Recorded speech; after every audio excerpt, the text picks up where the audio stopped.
Started? Sure. Hi, I'm Jesse with Canine Perspective, and I have a very special guest today. This is Christina Abramyuk. She's a former client of mine. Her dog is Remy, the Bernese Mountain Dog, and she's going to talk a little bit about her experience with the remote collar, as well as working with me, and how we used it with Remy, but also she is a physical therapist. Is that correct?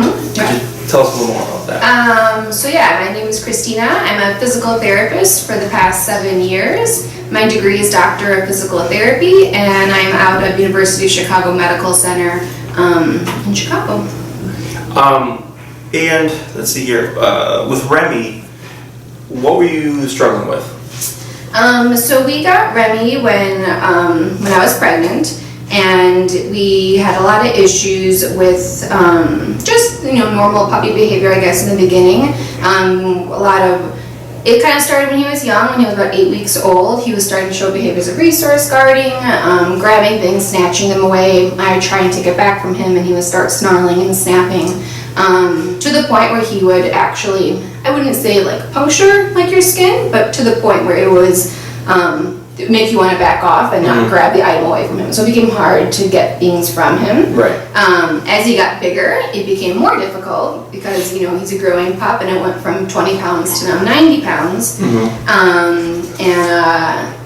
It became a little more. I thought it was aggressive behavior, so I would say it became more aggressive, becoming growling more, and really to the point where it was ridiculous trying to get stuff from him. Throwing cheese on the ground, or opening the front door to try and get him away from the items. It was just really difficult to get him away from items that he would steal. So I would say, number one, that was our biggest issue, especially with the baby coming, our fear of not having good control of him with that. Right. And then you had, I believe, gone to a veterinarian, was it? Yeah. And then what did the vet tell you about Remy's behavior? So I don't know if the vet diagnosed as aggressive because I said it was aggression, because he never really showed anything aggression to the vet, but he just went off of what I was saying. So he said he was aggressive, and he also said he was very anxious, and he said his anxiety was a reason why he was having so many issues. Hi, I know, no attention. Was having some issues because he was an anxious dog. So his response was putting him on Prozac or furosemide. Okay. Is it no? Or fluoxetine. Yeah, fluoxetine. That's what it is. That's whatever the medical word is for that. So we put him on Prozac. He was like a year old at that point, and it takes about a month or 2 months to start seeing the effects of it. But and we do like I forget how many pills, one a day. We give him a pill at least daily. And after a month or two, it kind of it was depressing to see, honestly, because it went from a calm and chill dog normally to an even more calm and chill dog that would like barely get off the ground, and he would be sleeping a lot more, and it made me sad because I didn't want to change his personality. I wanted more so just to see the behavior problem change. So while he stole less with the medication, and he stole less? Yeah, he stole less. He wasn't. I would say the resource guarding decreased with the medication, but then with that, I think he was just laying around not doing anything. Right. So we did not like that at all. Okay. So then I started Googling aggressive dog training online, and I don't even know how I came across your company, but I found your company, and I read up. I saw, I like Cesar Millan, theory or whatever, and I saw you were trained in that, and then I thought I would try you guys out, and that's kind of what brought us to you. Okay. And just a quick little tangent. The fluoxetine, or the doggy Prozac, really just sedates dogs. It doesn't actually address the core issue, which, yes, Remy has some anxiety, but not as much as, and the vet, of course, was going off of what she had described. But resource guarding, aggression around that is actually is context-based. So Remy's not aggressive outside of that, right? So it's more when he had an object, his instinct of this is mine and you can't have it kicks in. It's very common, a lot of dogs do it. It doesn't mean it's acceptable, because clearly, of course, when you have a baby, or if you're trying to grab something from the dog, and they're actively trying to protect that object, they can do physical harm. but it's not fueled by anxiety, it's fueled by instinct. You know, when he has something and he feels like it's his and it's a resource, he's not really sure, like, well, when am I going to get this again? And the other part of it was, as he started to test things, when you get a larger dog and they start growling at you, and you start to back off and you're rewarding that behavior, he's learning, oh, like, I can control you and keep what I want by displaying this, and the ego grows. So then he's like, well, if the growl worked, why won't like a little nip work, or why won't making a little contact work? And it just starts to kind of escalate from there. So just a quick little tangent, that fluoxetine, a lot of my dogs when I come in on consultations are already on it, or being put on it, or the people are talking about it, and in all cases, all it does is really sedate the dog. In my actual legitimate aggression cases, it doesn't actually help the aggression. With Christina's case, it's just made, like you said, an already calm Bernese mountain dog, like just more sedated and just like sleeping all the time, right? Yeah. So, just a little quick insight on that. And then, so you had contacted us, right? And then I believe you went and spoke to your vet again. Yeah, you said something or sparked something in my head. You said like that us pulling back when he growled was almost like a positive approach. And before we reached out to you, I should take it back. We did start initially with we got him when he was like 10 or 12 weeks old, and then we started with initial puppy training. So like the whole 2-month program of puppy training, and then I think he was around 8 months old, and that's when the resource guarding came. So we were anti-e-collar, anti-your approach. So we went and found a positive behavioral therapist, which like with a holistic approach. Very fancy word. Very fancy word for like a holistic approach to managing behavioral problems. And I was like, great, like this sounds good. Like it's not aggressive. It's not. There's no negative connotations to it, which I wanted to go that route. Which actually my veterinarian recommended that, and he had said that the positive reinforcement is more the way to go because with the e-collar it can make it more aggressive. So I went and had this behavioral therapist come, and she was a very nice woman, and I'm not bashing her, but it did nothing. So he also had some gut issues and like diarrhea, and like he had caught some bugs somewhere outside. So her approach was more fixing his gut health, which then would fix the behavioral problems. So we went on organic beef patties that we started feeding him, and these whole, no grain, like treats and frozen this and frozen that, frozen goat's milk. My dog had 3 dog bowls at one point where he had his goat's milk bowl, his food bowl, his water. I mean, this dog, literally, like at one point I was like, if we ran out of food, I could fry out my dog's food because his burger patties are like organic meat patties. Which is great. He loved it. Like he absolutely loved it, and it helped fix his gut and probiotics. So he fixed his gut problem, but it didn't do anything for the behavior. And her theory as far as fixing the resource guarding was positive reinforcement. So if he stole something and he's growling and stealing it, we were told to try and hence the cheese to reel him away. Like give him something more like a higher level 3 treat to like make him want that more and take him away from the item that he stole. So that became excessive in our house of giving him like pounds and pounds of cheese to get him away from items. So needless to say that was not working for us. And she had told us that to fix the resource guarding, could take up to a year or 2. Wow. And I think I was either pregnant or I just had our daughter, and I was freaking out because I was like, I don't have a year or 2. My daughter's gonna be crawling within a year. I need this problem fixed now. Right. So that's why. Again, I started Googling other options because that did not work for us. Okay, now smart. And actually, because I'm paranoid, let me check to make sure this is actually recording so we don't go in a full... Yes, okay. That's double checking. I was like, I don't see a red light or anything up there. So, so then you contacted us, right? Yeah. And I think I remember maybe you guys went out of town or something because there was like a delay. Yeah, we left out of town for a week. And then I think in between there's when we actually went to the vet between the initial appointment and that's when I told that I was seeing. I made an appointment to see you, and he actually said like, don't do it.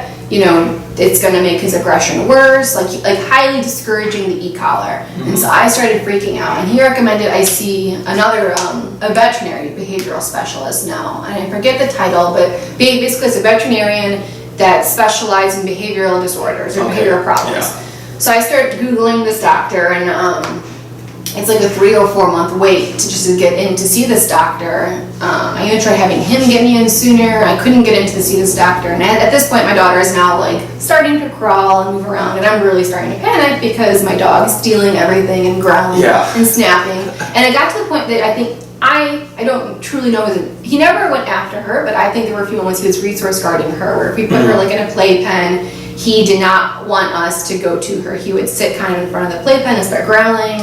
And I encouraged him to go outside at that point because it scared me so much that I didn't want to escalate the situation and make him go into full out aggression, well, not aggression, but whatever, guarding mode. Correct.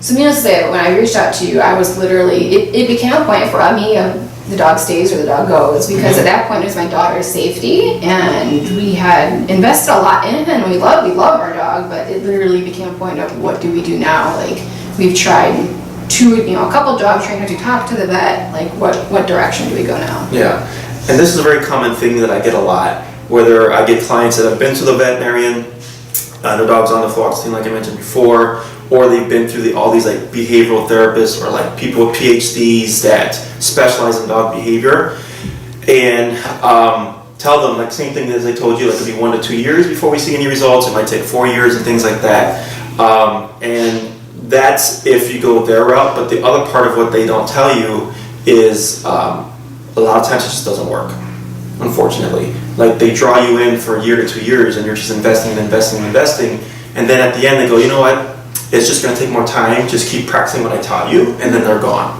which sucks. I literally had clients spend $10,000 on behavioral therapy for their dog, only to be told like, oh, it's going to just take longer than we thought. And it really kind of draws people in. And I understand the positive concept because he's an animal. We're thinking like he doesn't know any better. You see him as a family member, because he had him since a pup. And you're not wanting to use any negative, but negative, it's a balance. It's between both positive and negative. When I deal with behavior, especially my more severe aggression cases, I don't care so much about the positive because I care about stopping the behavior first. And then we bring in the positive stuff, because if we try to do everything all at once, like you're not a dog trainer, By no means. Well, most of my clients, 99.9% of my clients are not dog trainers. There's just your average dog owner, and trying to teach them all these concepts is it's too much. So it's like, what works? What do we need at minimum to make sure we get progress? And that's where like things like the e-collar come into play, because it's just a consequence for things. But then, so I think you had decided to cancel the consultation. Yeah, so I emailed you and I said, Jesse, I'm sorry, I don't want you. I put it on deposit down, I'm canceling, I'm abort mission. Yes, and I'm going another route. When she sent me that email, I said, in my head, I'm like, here's another person being duped. Being sucked into that thing. So I remember telling her, I was like, we cannot refund you for the consultation, but you can still get the consultation. Because I wanted her to educate her. That's why I do my consultation with people, is because I want to educate people on what the e-collar truly is. People think it's an electric shock running through your dog's body. It is not that at all. So as soon as I told you what it actually was, I remember you were like, oh really? Like you like completely shifted. You're like, put it on in the morning. So she ended up, she did have the consultation, her and her husband. And I remember talking to you guys, and you were very stressed, you were very nervous, very concerned. But then once I explained it to you, the energy shifted, and I felt like you guys were like, oh wow, like we didn't know. Okay, so if let's see here. So for the consultation, did it help you understand better both his behavior and also like the approach and the color? The initial consultation. I think my husband and we both, like, I would say a 180 shift in mentality, because we associated e-collar with like we're shocking our dog. Hey bud. We're shocking our dog. We don't want, basically we're just shocking him. We don't want to shock the shit out of him into doing what we want him to do. Right.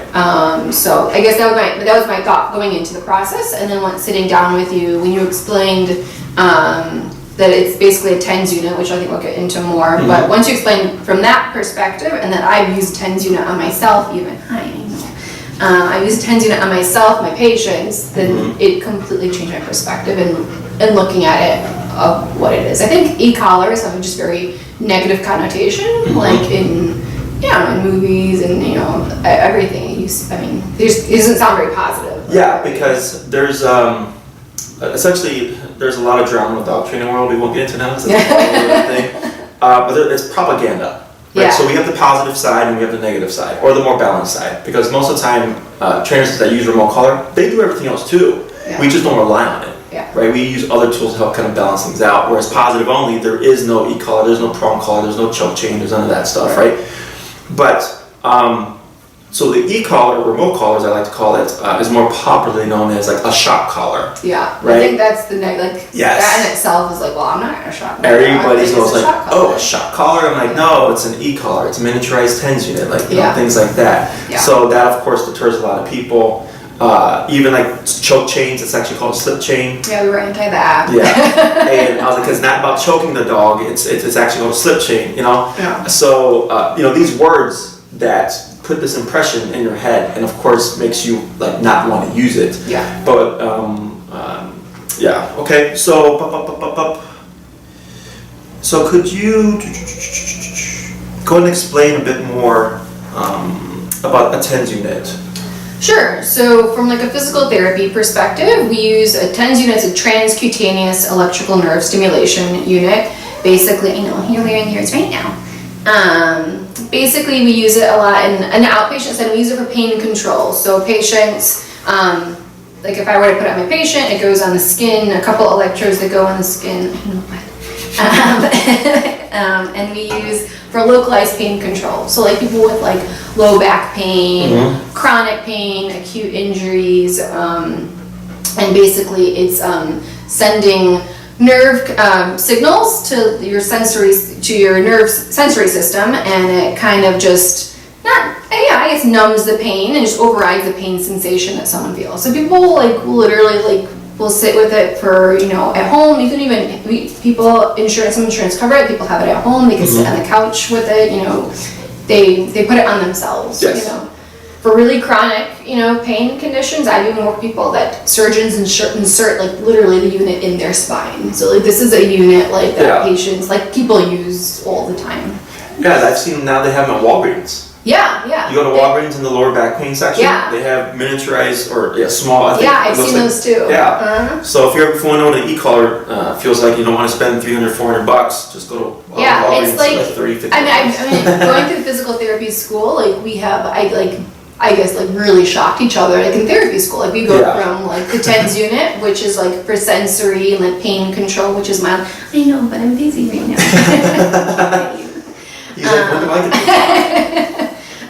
Let me tell you about my experience. Yeah, let me tell you about what I think about this thing, which I could talk about that later too. But it goes from pain control, like it's just a sensory feeling, to straight out like causing the muscle to contract, like a really weak muscle after nerve damage, and causing muscle contraction to the point of trying to strengthen a muscle. So like I've gone from using it on myself like for a little zing to straight out my hand is like convulsing in the air. I have it like turned up so strong, which can be therapeutic for patients if needed.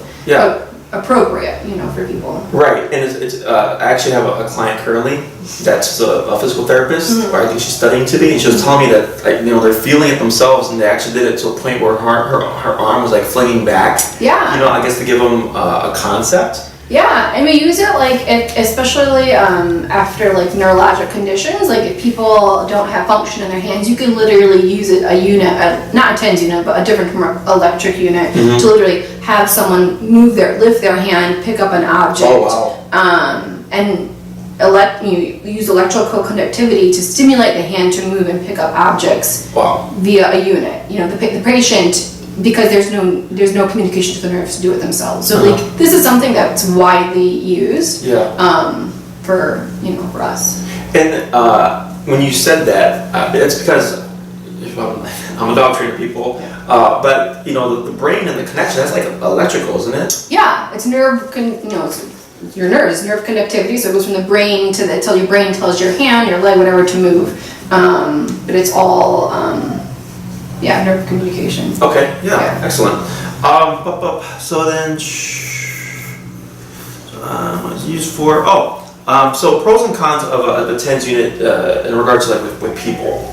Yeah, so with people, it's nice because you don't have to use there's no drug use, no drug, people, especially chronic conditions, can have, drug or opioid or, dependence on medication for pain control. And this is an alternative form of pain control, because it's not going to fix the problem, it's just going to help with the pain. Mm-hmm. So it's one positive is that you don't use medication to control pain. It's easy to use. There's a few restrictions as far as when you wouldn't use it. So like patients that have pacemakers, skin sensitivities, or they don't have good sensation in areas, you wouldn't be putting it on people. Mm-hmm. If they have like metal hardware, this isn't, I guess, reflective dogs, but this is more for people, that why you wouldn't want electrical conductivity going in that area. Mm-hmm. But yeah, the main use of it is for pain control, either acute, which means right after an injury, or chronic after having pain for a long time. Okay. I would say it's the biggest uses of it. Any negative effects or? So like if you are using it on people, so like it is directly applied to the skin, and so if we're using it, we're conscious to look at the skin before placement and the skin after placement, because if you do have it on for a long period of time and it keeps like you're constantly having it on, it can cause some skin irritation and skin issues from prolonged use. Okay. Any risk of electrocution?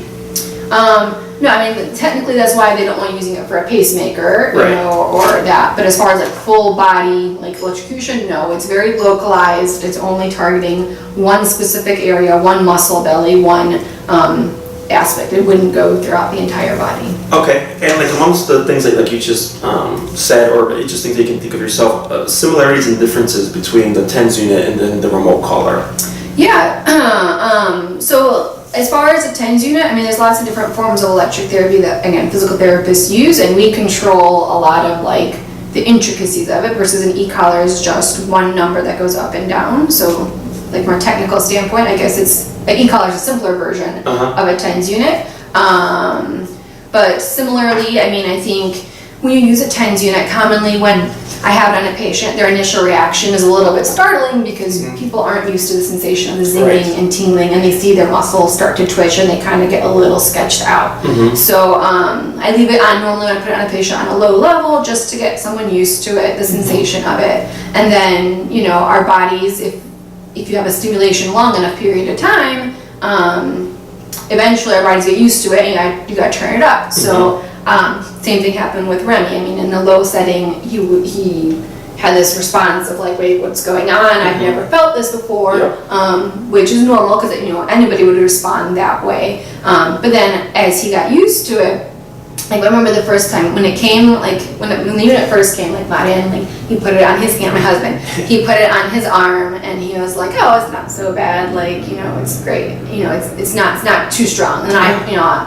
And then I tried it out, and when you came, I had it like on the lowest setting. I was like, let's keep it like low. Like, he put it like in the higher setting. I was like, no, let's keep it like down here. Like I don't want to go high.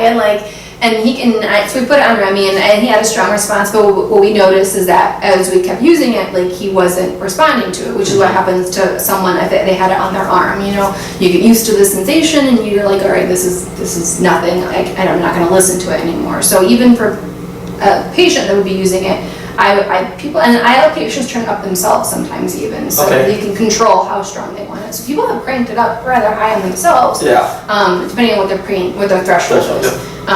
So I guess that's one similarity as far as on him needing to turn up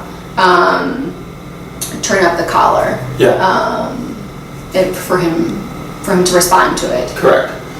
It's interesting that you said that with people that it can be startling at first, right? Yeah. Because I would think, I mean, I understand, we always start, like, you know, with dog training, like, we start off low and work our way up. But as a human, like, if you're starting off low and then they're, like, kind of startled by it, Yeah. I would think as a human, because you know what you're going into, Yeah. that you would be better prepared for it. You know, because I told this to people, I was like, your dog's most likely going to be, like, kind of jumping and all that stuff because they don't know what this is. Yeah. Then once they learn it, they're like, that kind of dials down. Yeah. But I would think with people that wouldn't really be the case because of that. I mean, it depends on the person, honestly. I mean, some people don't like certain sensations or foreign new things. So I think it just depends on the person. But I have had some people that are like have that initial startle response, and then I'm like, no, it's fine. Like you're just being whatever. But the other thing is, do you find and this is a tangent off of what we have on here, but when I deal with different personality attachment dogs, nervous, fearful, anxious, just those with people, if you get someone that seems like a very nervous person, do you find that they have a higher sensitivity level? Like absolutely. I mean, it's like pain. People have different pain level. You know, we have a scale 0 to 10. How strong is your pain? 0 is no pain, 10 is horrible, excruciating. I have some patients that will have like 30 out of 10 pain. And I'm like, well, you're dying, But and someone else who's like had a very similar issue would be like, 5, So it's all based on perspective and what your perception is of that. So it's absolutely. I mean, everyone's different, and if someone's very hyper aware and hypersensitive, then they can have they could have a stronger response. That's just I find this super interesting. Because this is what I deal with all the time. So like my patient, not my patients, my clients that are either like physical therapists like yourself, I even get clients that are therapists, right? And when I'm talking about behavior, a lot of them that are therapists say like, oh, we do something similar with therapy with people. And I was like, we're all animals. We all have the same responses. Like, dogs get nervous and anxious, people get nervous and anxious, dogs get scared, we get scared. They're all responses. So the only difference being is the way we approach it with the dog and the way we approach it with the human is different, right? Because as humans, like you can coach someone through, you can explain to them steps. You can talk to them, you can communicate. Yes, and then that person can actively start applying those things, right? Whereas dogs do not. Dogs don't think like, oh, you taught me how to like behave well, so I'm just going to behave well. It's like I think that was an issue for us. The communication, it wasn't good. That barrier, for sure. Look at that guy, he's sleeping there. He's passed out. Are we boring him? So how did your opinion of the e-collar change? Because obviously before the consultation, it was one way, and then I love it. We started with, as you can see, he's a longer haired dog. So we started with, I forget the names, the two different types. We had the 2-prong one, and because, which we could probably get more into that later too, but the on-off wearing schedule of it wasn't as good as we would have liked. We went to the 4-prong one, so we could wear it longer periods or shifting it around longer periods throughout the day, so make it easier. So now if we know we're having like a company over or something over that we're not sure how it's going to be, like I automatically like put it on, like, and I have the mental peace that I can control him. Like with my daughter, like if she's crawling around, like it gives me like my stress level was like here before Jesse came, and like now it's like down here when I have the collar on him, because I feel that like even if I'm not shocking him, like if it gets to a point that I need to control him and I need him to respond to me, I can. Yes. Versus before, like I had no control. Like if he wanted to go rogue and do what he wanted, like he could do it, because I did not feel confident in his ability to respond to what I was asking. Not that it was his fault, that I think just that it wasn't a clear communication. Like this is kind of a little bit of a different tangent, but my husband and I communicate with him a little bit differently. So I feel like while my husband might be a little more lax in some areas and I might be a little more strict, he's downstairs so he can't hear me. I'm a little more strict in the dog training. Like I would want a little more regiment, and my husband's a little more lax as far as like beating him, allowing the areas. So I think, again, not blaming him, not blaming me or anyone really, but I think inconsistencies, and us trying to train him was a problem. Like, we thought we were being consistent, but it's really hard, honestly, for every command that I give do the same as what my husband gives, and then my mother-in-law, who watches my daughter, for her the commands that she gives. Yeah. So I don't know if we're gonna talk about from jumping the gun, but I feel like having the collar be like a consistent command from all three people was really beneficial, because he gets the command and he responds to that command versus like, you know, this word, that word, the tone of your word, or like how your body mannerisms, like it's hard to make that consistent amongst all the people that are going to be interacting with him. Right. Consistency, of course, is key. It just takes that's also a stressor. Yeah. You know, because then it can create tension a lot of times, where it's like, well, you're not using this word, or you're doing it, or you're doing it too loud, or then I can't make my voice as I was a loud, like, rah, like shouter, and Lonnie's like, calm down, and I would not be pretty. Yes, and this is very common. Yeah. So, actually going off of that, so in the beginning, and I think you mentioned a little bit earlier, you're all about as low as possible. Right? Yeah. And then it switched to where you're like... I went around walking and I'm like... and Monty's like, calm down. Like, you're a little bit psycho right now. I was like, he needs to listen. Yes. And then his response is like, he'll jolt and come back, and it's not like... I think also what helped us in the beginning, like, we were uber sensitive to how he was acting with the collar. Like, is he depressed? Or like, is he looking sad? Is he looking scared? Like, we did not want him... Like, I'm not gonna lie, if he had a negative response to it, we would have said, we're done. But, because we put it on him, and he never, the other fear I had, I feel like I'm jumping around now, but the other fear I had was that when we put the collar on, because we had issues of taking, like, his harness or collar, like sometimes, like once his harness or collar was on him, and he had worn it for a while, he did not want us to take it off. He's like, this is my harness, you can't have this, and he would growl when I was trying to take the harness off. So I was like, well, great, like, is he gonna like know that the collar is shocking him and like not let me put it on, or is he gonna I don't know. I just thought I'd give a negative connotation to the collar, which did not happen. I think it was helpful for you when you told me that, you know, when you're shocking him, it's like he's not associating it with me. It's just this anonymous sensation of when I say this word, or when you do this you have this sensation. It's not coming from me. It's not coming, which I think he figured out. It's coming from the clicker. The remote, I think he picked up on that. But I think it was helpful that he didn't have a negative connotation to the collar. So in the beginning, it was a lot of giving cheese to make it a positive association with the collar to put it on. And now, like, he'll be laying around, and like my husband will take the collar off, no problem, which, again, that would not have been possible before. He would, if he wouldn't after his collar or his harness, like, that's not yours, that's mine. Yeah. So that was also nice. Yeah, and a part of that was the resource guarding of like the harness and stuff was really overstimulation. Yeah. Okay, and then when you're approaching him, of course, just that kind of instant kicking in.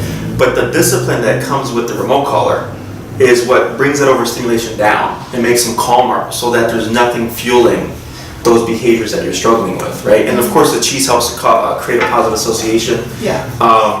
But yeah, no. That's Costco, really unfortunately, will not be getting they're losing our business in bulk cheese because American cheese was in our freezer at all. Just when I bought stock, you know. Like, my mother-in-law would come watch her daughter, and she'd come with, like, I don't know, her stuff of the day, and she'd come with a pail of cheese and treats. She's like, all right, I'm ready to watch your daughter and be with Remy, because that's what we needed to do to get him to listen, was like the treats to positively reinforce the behaviors and that. So, I mean, there was a whole smear of behaviors I feel like we fixed. Like, this, in between the door, he would stop. We'd open the sliding door, and he'd lay on the ground and would not get up. Like, it's like, I mean, in the summer we didn't really care, but when it's like -20 out and your dog is not getting out of the door, and it's to the point that he's growling and snapping at you when you're trying to push him out. Or, I mean, I did the vinegar water. I mean, I started with water, you know, spray at his face, and I was like, I love water, like, this is great. I was like, well, that's not the response I wanted. So then I did vinegar water,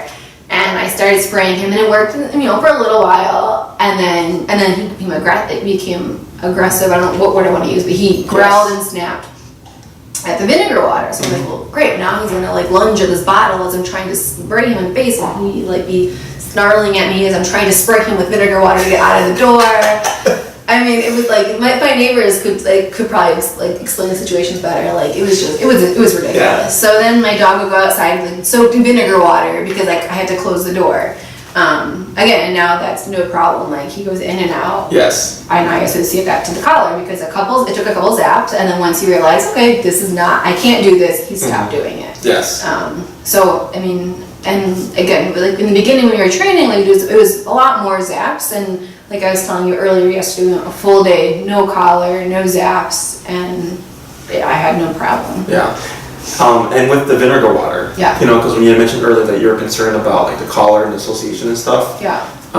it's with the vinegar water that's very confrontational. I shouldn't say very, but it's the dog knows, right? Because he sees you, you're Yeah. spraying him. Now there's actual conflict there. Yeah. Whereas with the remote collar, it's a neutral. Yeah. Like you said, he doesn't know where it's coming from. Yeah. So that helps ease up a lot of conflict, a lot of that confrontation that can sometimes lead to things like that. So. Yeah, I mean, I feel like we tried everything before calling you.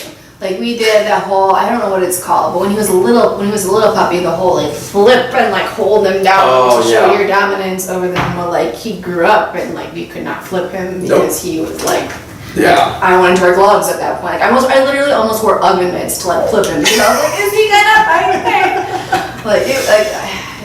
Yeah, I feel like there was a camera on the wall to show you all like the ridiculous things that we've tried with our dog. Yeah. I mean, let me just say we're first-time dog owners, so like we maybe did not realize what we were getting ourselves into and the amount of work that with what it takes and consistency. So we kind of were just Googling stuff as we went, and we're like, oh, let's try that. Let's try that. As everybody does, you know. So. At least you're doing your homework though. We were trying.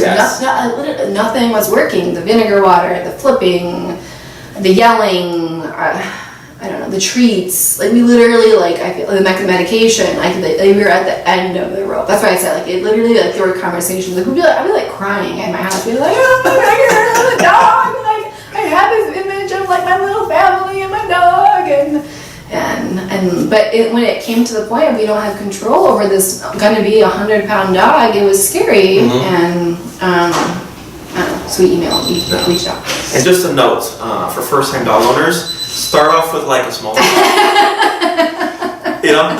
Yeah, we had this image of like a Bernie sound dog. Yeah, you know, a lot of people, because you know they're known for like being jumps at the giants and that's stuff why like I thought that. this would be easy. Like, Those are the stereotypes, you know, just like with people, like, you know, don't stereotype people, don't stereotype dogs. Every breed can have any kind of issue, doesn't matter. You know, highly aggressive golden retrievers. Is it uncommon? Yes, it is, but it still happens. Yeah. But, you know, I've had first-time dog owners get a Rottweiler. Yeah. And then it's like, why? I'm like, this is going to be a problem, you know? Yeah. But, you know, this all in the end was actually just him being a brat, really. Yeah. You know? Yeah, you made me stop calling him aggressive, and he became you termed it a bully, and we all like that terminology better. And like, because he wasn't aggressive, he never attacked like me or people like without you know being provoked into doing something. And the word aggression is thrown out a lot. Yeah. In the dog training world, and again, propaganda, marketing stuff. Because if I come in and say like, "Oh, your dog's aggressive," and you already think it's aggressive because you know you're not sure how to read the behavior. Unfortunately, there are some people that will play on that. Yeah. Right. And because of working with an aggressive dog is more money. Yeah. You know. And it's unfortunate. So when I come in, this is why I'd be like, oh, I think it was a sleeve when I met. Yeah. Because I was like, is this dog aggressive? And yeah, he was lunging and barking at the front door, which is typical behavior, but he didn't attack the sleeve. No. You know, and that's what helps me determine, you know, is this dog aggressive or not. Yeah, no, you came in with a full, like you know, you see in videos like those dogs that like attack the marshmallow men and wear those big suits. You had the whole sleeve, and I'm like, what are you doing? Yeah. Why do you have that ridiculous sleeve? Like, can I chew it? Can I play with it? Yeah. There was no aggression. But no, like he would. Yeah, he was just a bully that didn't have good guidance. Yes.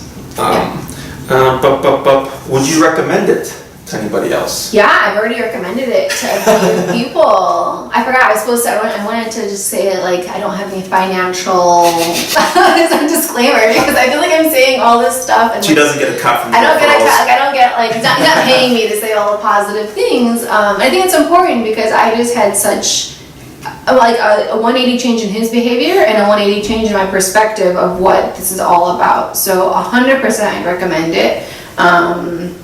And you know, I'd say if you're at wit's end, like for us, it literally became like, what's the dollar amount I pay to keep my dog? Like if I'm not willing to pay that dollar amount for my dog, like then maybe that's not the route for you. But like, if you're at least willing to pay this much money to save your dog or like to save his life or like to just to keep your dog, then to me it was worth it because. You know, the short period of having him on the collar and the short period of training for like the longevity of his behavior and our whole family's stress level and safety was worth it, beyond worth it. So yes, I recommend it. And if earlier, I don't know if you guys saw when he was over here, he's wearing the remote collar, right? He's got his collar on, and he was happy, you know, pawing at you, like personality is the same. No, I mean he like I would say there's no change.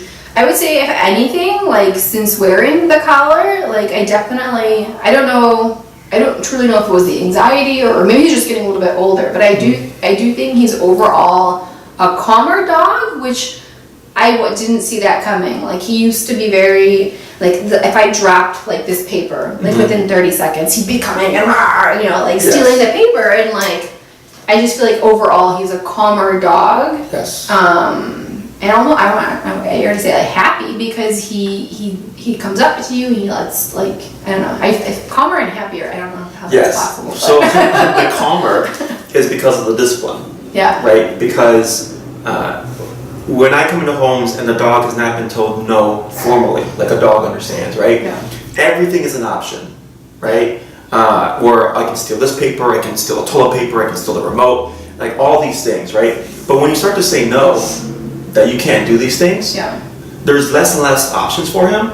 So he's not, again, overstimulated. He's calmer. It's just like with kids. If we put 5 kids in a room or in a classroom with no guidance, it's just ruckus. Right. You know, they're playing and being loud and stuff. But as soon as that bell rings and that teacher walks in and says, your seat is there, your seat is there, your seat is there, no, you can't talk to him. No, you can't pass notes. No, you can't do that. Everything dials down. Yeah. You know, because they're establishing rules. And yes, you know, all animals, including humans, want guidance. You know, we want structure because when there isn't structure, it's like you know, people write and you know all those things. Like this gets really deep, but discipline is good. Telling your dog no is good, but of course it has to be no in a way that they understand. Yeah. Because shouting no, spraying them in the face with the no isn't their way of communicating. Yeah. Right? Remote collar, it's a physical contraction.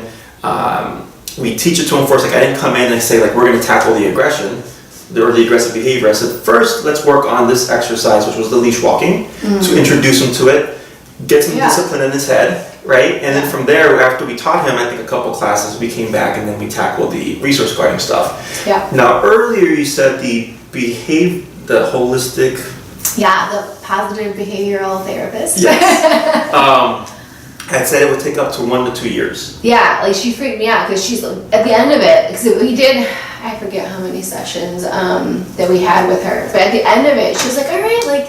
Good luck, like this could take like a year or 2, and I was like, wow. 1, I was like, how much money is it going to take to fix this problem? And 2, I was like, all right, like I need to buy barricades, because she had this dog, like another thing was like we had to dog proof everything, like like don't make it accessible, basically it was like don't make anything accessible to him so he learns that like to not go there. So literally, like we had, like, and whenever someone came to our house, we were like, nothing on the island, nothing on the counters, like that book right there, that can't be there. Like it was so exhausting and difficult to constantly, like, in your mind, be like, all right, I can't put this here, I can't put that here, I can't put this here, my shoes can't be there, my coat can't be there. Like, wow. Like you're like accommodating the dog. It was literally like every every single item had to be meticulously placed, because if you didn't, it would be gone, or it would be demolished and ruined. Like, if I can only tell you the amount of things he's demolished and ruined.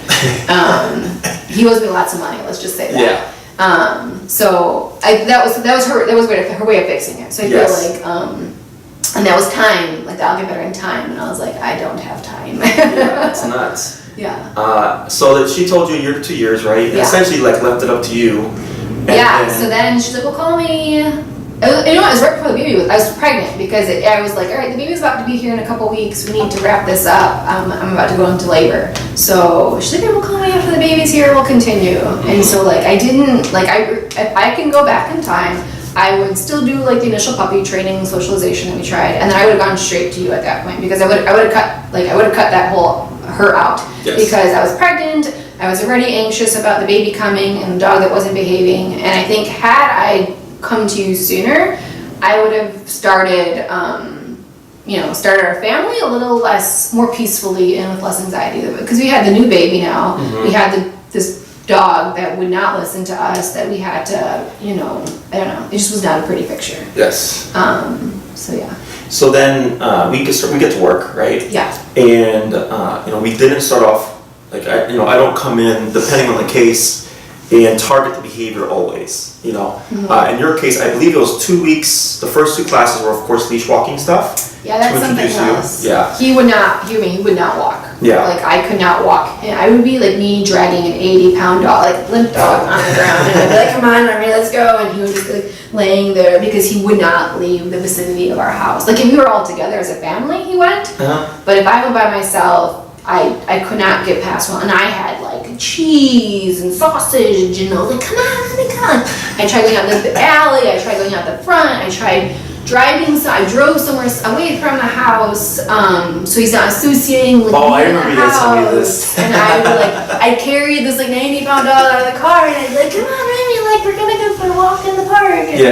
And even then, like, I drove to the lakefront with him and the baby in my chest, and I was there for like 5 minutes, because he wouldn't leave the car. Like, it was ridiculous. Like, so that was a good thing you fixed too. Yeah, and let me just again double check this. Now, I believe we started working on the resource guarding in the 3rd class. Yeah. Right, because so the reason why I did the first 2 is to teach them how to use remote color, to get an introduction to Remy, because I didn't perceive it as actual aggression. It was just him being a brat. It was him being a bully. So one person tells you 1 to 2 years, right? And then we have our 3rd class. How quick do you feel the resource guarding was addressed? The walking was fixed in 1 session. One 1-hour session, the walking was not a problem. The resource guarding, I'm trying to think. After 1 session, it improved. It wasn't gone. It took a couple of sessions to make it go away. I almost want to shout out to my husband. How many sessions before the resource guarding went away? Like 3. 2 of his, by the 3rd session. Yeah, so 3 weeks. So we did 1 session a week every week. So by the 3rd session, I would say like he was neither not stealing. It literally got to a point where you were like, how's it going? And I was like, I had to think. I was like, wait a minute. Like, when's the last time you stole something? When's the last time I had to hide something? I got to the point where it was hard for me to remember like the bad things he was doing. Like, even when you come now, like, all right, what did he do that was bad? What did he do? So yeah, after 2-3 sessions. Yeah, and so. And that's something else. Sorry, but that's something else I read online that was like, your dog. Again, we have to still be cautious and still be smart about things. Like, we can't be dumb. But online, I read like, this is something your dog may always have. And like, that's really what scared us, to the point of being like, what do we do? Because online we were reading like, this is behavior, it's natural, but if it escalates, if you get to the point of like no return, like if you don't nip if you don't nip it in the bud at like 8 to 10 weeks, basically like you're screwed, like your dog's gonna have this problem. And I was like, well, we're screwed, like. Yeah, no, I've had dogs 9 years, same problem, done. Yeah, so I think that like, I don't know. If I could like praise it even more, like that was shocking to me as well, because something that had been for so long present in our lives and such a big problem, to be gone within 3 weeks, or it's not gone, because even when he wasn't wearing the collar, he was still something to steal, but we can like get him away from it at that point. And like now, like I said, like I told you yesterday, easily, no collar on, no shocking. He grabbed like a tissue or something, and I could have no problem getting it from him, having him drop it and get it from him. Yeah. So that, I don't know how many weeks that took, but I don't know when that happened, but. And just to give people an idea, because here we have a beautiful Christmas tree. Yeah. And she showed me a photo of last year. Yeah. Did I gonna find it? Oh yeah, this was not like this pretty little setup that happened last year. I don't know. Yeah, so I'll walk up. So go and describe here what we're looking at. So this is when the positive behavior. This actually was her recommendation. She told us, this is a year ago around now. She had told us to get a barrier. So because basically she said a Christmas tree is like the sparkly, shiny thing, and there's too much temptation for the dog. So similar concept to like the kitchen island and counters, like clear counters, clear island. Don't let them have something what was the word she used? Don't put them in a situation that they don't put them in a bad situation or something. She had a better word for it. Like don't set them up to fail. Yeah, thank you. Something like that. Yep. So she's like, well, get a barricade. Get a barricade for the tree, and then like get a barricade for the sliding door, because now he's associating the sliding door as his space. So we took chairs and barricaded the sliding door. We barricaded the Christmas tree, and he's not a dumb dog, he's a big dog. So like we put like a gate up, and then we put like a bench, and he just nudged it over or went under the bench and got to it. So I was like, all right, I need to add more layers. So then I got some boxes that came in the mail, and I added like a whole row of boxes to it. And literally at one point they were like, I think that I came through halfway through this room where it was just like boxes of stuff that were like barricading the tree, because he would just steal, the branches, the ornaments, the lights. Like I didn't want him to electrocute himself. Yeah. Like, it was bad. And like we put this tree up, I don't know, a couple days ago. And one time he like went behind it just to lay behind it. But I don't even think, he took one ornament off the table that we got away from him. There was like a little straw ornament. But he hasn't even like, I don't know, like gone up to it. I'm still in anything. Like I'm still in shock by the fact that I have a Christmas tree. Like here I thought, oh, I have a tree and every year it's gonna be hit. I was the one getting a tree. Yeah. So yeah, no. Had to put the presents behind the barricade. Yeah, really across the having barricade. to crawl over. Like when company came over, it was embarrassing. We had this beautiful tree and like a room full of boxes to barricade my dog from it. Yeah. This is it's interesting when I hear this stuff. For me, it's just like everything's like accommodating the dog, you know. Oh yeah, like literally for like the first 6 months, or however long of having him, it was just like we were like the most ridiculous. We did the most ridiculous things. Like I'm thinking back to when we had the positive therapist. I don't want to give her quotes because she was a very good woman, but behavioral therapist, and that approach may work for some people, but not for us. But anyways, yes. When we her fix for the resource guarding was, okay, he's taking it to his bed, take his bed away from him, so he's not associating that this is his space. So then we had to take away his bed and block off the corner that he was going to, so he stopped going there. Well, what did he do? He stole the item and went to another area of the house. So it's not like, I was like, well, he's not taking it to his corner, he's just taking it and being a brat about it and not giving it back. So like, and I guess when she was telling me these things, like in theory, it may work for some dogs, didn't work for us, but like it made sense. Like, okay, blood, this is too tempting, he's too young, like, don't give that as a temptation to him. He can't control his behavior. Which that's not the case. That's a lie. They can't. No, yeah. That's not the case. Like now, clearly, I have a tree and I have shoes on the ground. Like my boots have been there for a week, and like no bite marks, no stealing, no nothing. Or like one time he grabbed my boot because I walked in the door. He was so excited to see me, but he was like, you're here, and he dropped it within like the second time I drop it, he dropped it. So, okay. So yeah, like even, I tell you I can't, but like even like playing with him, like I can now play with him better. Like tug of war, we practice like drop this when I'm playing tug of war, and like he knows his boundaries. Like he used to rip our coats like before. Like we would play tug and he would like yank at our coat, yank at our sleeve. I'd have company come over and like I say you're not allowed in my house if you're wearing a sweater. My dog will eat your sweater. So like my mom, our cousins, like they'd come through the door and he would like just go at the sweater and like be inking at their sweaters because he liked knit things.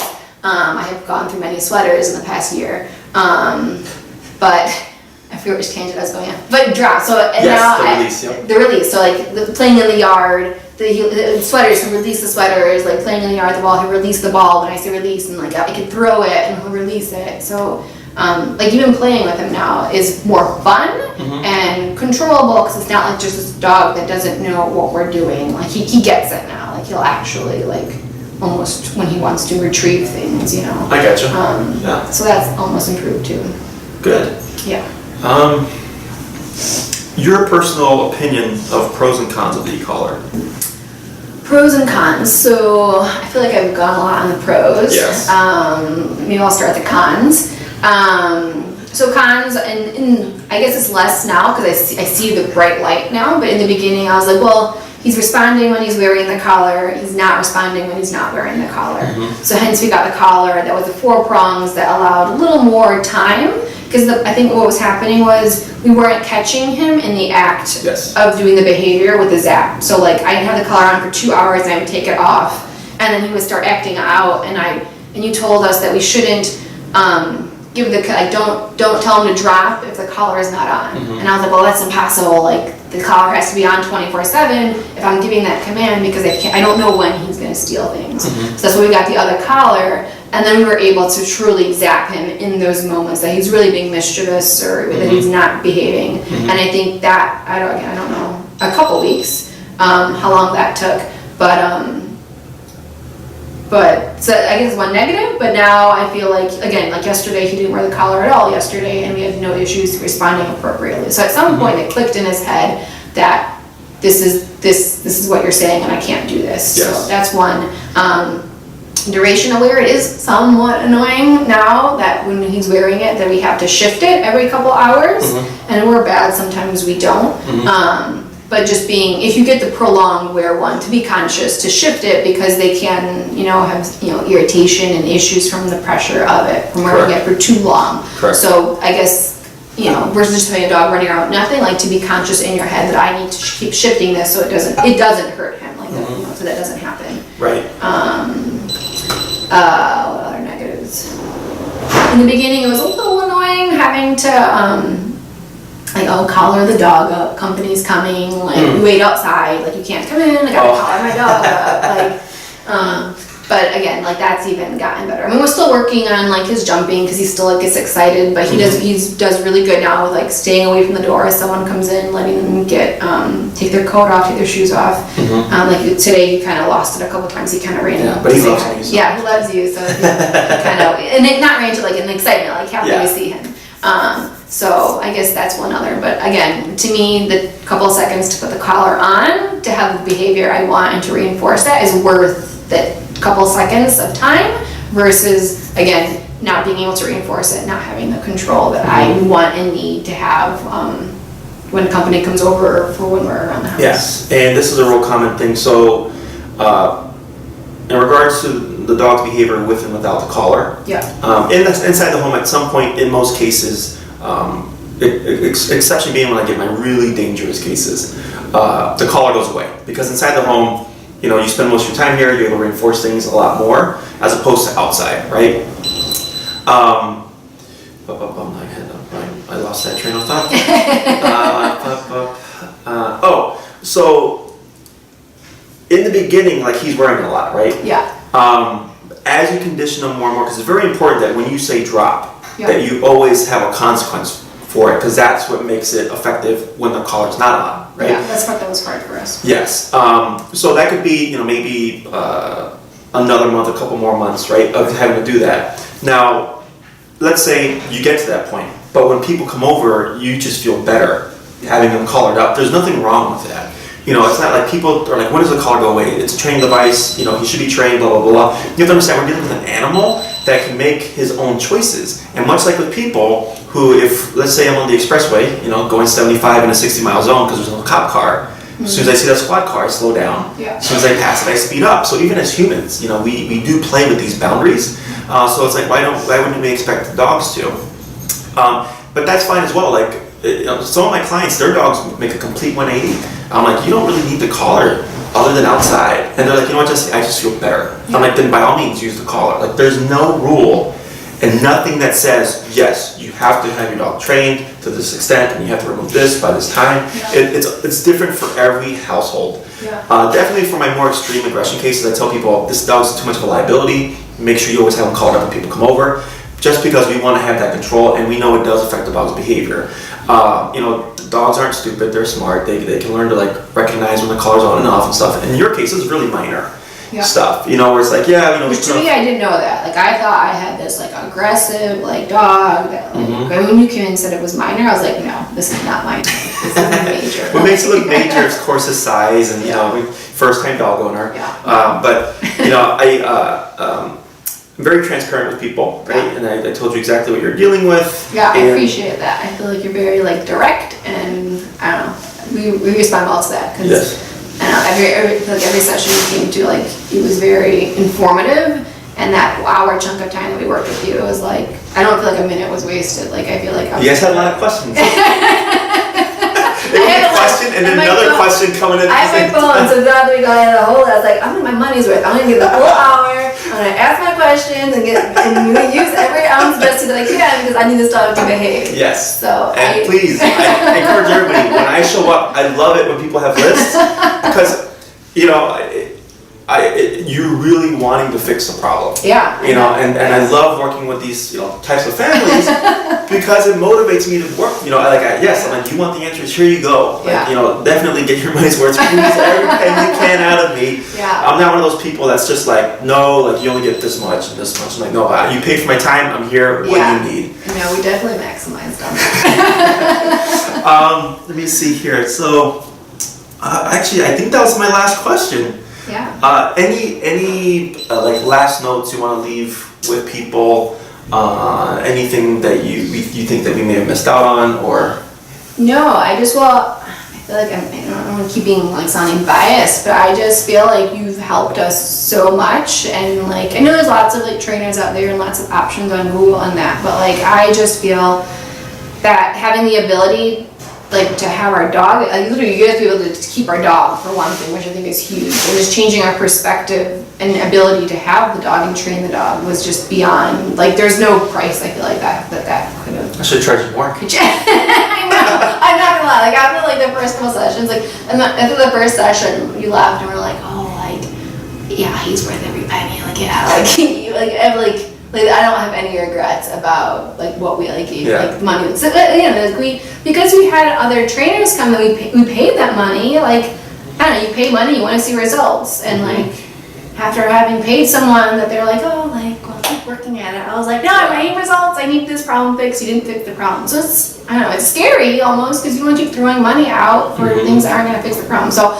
I forget the wording, but my last thing just saying is just that I think I highly recommend Jesse. I think he's very professional, prompt, and well worth every penny because he fixed all our problems plus some. Like Remy now is training to be an off-leash dog in a park, which I was like, that's never gonna happen for us. Like he's just gonna be an indoor dog because he can't handle that. So I feel like you've changed my perspective in dog ownership, and if we ever got another dog, I feel like I now know the skills of how to do it, and if not, I'll call you.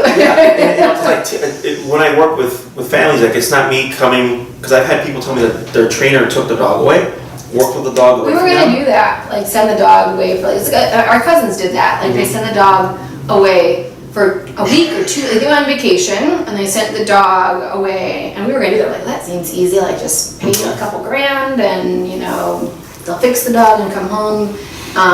But I wouldn't do that. Like if you have the ability and time, I recommend this route because I understand now like why I'm doing this and how to do it, and the communication I feel like is bad. I mean, I can't say it's better because I didn't do the other route, but I feel like it's there because Remy understands and we understand the full circle of it. Like if someone else did all the training, there wouldn't be that, I don't know, the practice in all those weeks of doing it ourselves. Yes, you know, because that's a big part of behavior. This is why I don't recommend board and trains for behavior. Obedience is fine. Just got to be mindful because, you know, there's, again, a lot of stuff behind it. But everything doesn't transfer over. because Yeah. one person's working with the dog and they're a trainer. It's their career. It's what they do. Yeah. It's educating people on how everything works, why it works, how to read their dog better, how to understand things better, how to think like I think, so that you can, like you said, if we get a second dog, you have the skills, Yeah. right? And then for whatever reason, if you can't get the dog to the level that we were able, like with Remy, then you contact me again. I come back like, yeah, sure, let's like do Yeah. those, tweak those things. But I want to work with my clients and ideally not hear from them again. Yeah. You know, because that means I did my job. I have lots of questions. I'll Yeah. always hear from But of you. course, they always have my technical support. And it's not that I don't, because you guys are very funny. Like when we would have our sessions, like it was a lot of laughing, like Yeah. jokes and stuff like that. But of course, it was a serious thing they were covering. It's because it means I educated to the extent that it's like, okay, they don't need me, Yeah. and that's good. Yeah. So one person tells you 1 to 2 years, and of course, I think we got it done in 9 weeks. I would say less than 9 weeks, Yeah. because by the time we got to 9 weeks, we were in the park doing, like the last session or two was in park doing leash, long leash recall. training, recall training in the park. So I feel like within the first month, first 4 sessions, like the walking and the resource guarding were nipped in the bud, which was, and at minimum, I would say, like we went into this being like, all right, Jesse, like, this is the core of our problem. Fix this. Like anything beyond that, like it's great. Like we don't need like a military dog. We don't need a perfectly behaved dog. We need a dog that we can live with and function with without having this fear and stress of not being safe with our daughter. So I feel like we got that plus a bunch more that we weren't even expecting to get behaviorally. I will say, not that it's a negative, but it did take commitment from us. And like me, like we did some of the work here too. Like, You're like 99% of the work or the of what's behind it. So it did, like, there were many moments where like we have a new daughter that like she's sleeping, we're tired, I don't want to get up and do the training, or he's, it is work, because there's lots of things in life and it's raining and it's whatever, you don't want to do it. So if you're willing to put the time into doing it, then it's worth the money. Yes. I would say if I didn't put, and that's probably why I put the time in, I put the effort in, I put all the questions in, because I don't know, I needed to see the benefits of it. But I'd say you have to be willing to put the work into it to see the results. Yeah, I just come to educate. Even if how do you say, when we get the results, if the owners aren't following through with the homework, it doesn't stay or it doesn't transfer. Yeah. So don't think whenever you hire anybody, board and trainer like myself, other trainers like myself, or anyone else for that matter, if you don't put in the work, you're not going to get or keep the results. But then also, if you're working with someone that maybe says they specialize in this thing, and the approach that they're using doesn't work, you will know, because you're going to be reinforcing all this stuff, and it's like, we're not making any progress. Yeah. So that's just something to keep in mind. Christina, thank you so much for doing this. I think this will really help open people's eyes. I hope it does, because it was a life changer for us. So, yeah. All right, well, that's it. Thank you for tuning in. And again, I'm Jesse with Canine Perspective, and this is Christina. Take care.